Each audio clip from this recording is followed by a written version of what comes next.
Welcome back everyone, and the mistake of the day rubric will feature the same game as the opening of the day, the game between Alexander Grischuk and Vladimir Kramnik, just a few moves later after we left it in the previous video. So that was the position after move 16, and I think, well, that was the first point where Kramnik seemingly could improve on his play.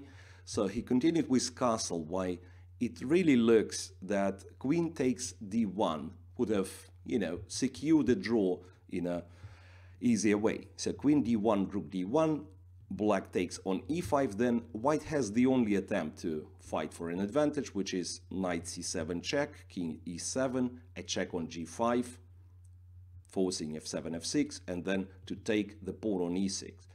Well, white wins the pawn, but the resulting position after black takes the bishop and goes rook c8, looks very, very close to a draw, because white has to make an ugly move, knight a4, and then, black has a very stable knight in the center. On e5, king can go to f6 if needed, right? Well, black would have a sufficient compensation.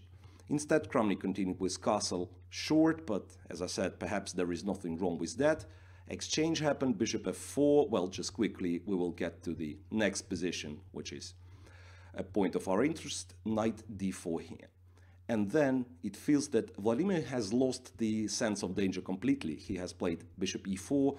The game continued for another 70 moves, and eventually Grischuk has won.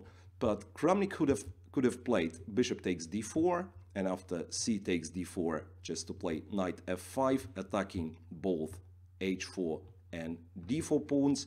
After h5, rook goes to b4. After bishop f1, knight takes on d4.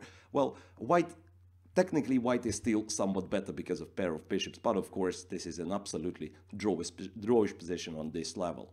So a couple of mistakes by Vladimir Kramnik, which costed him vital half a point.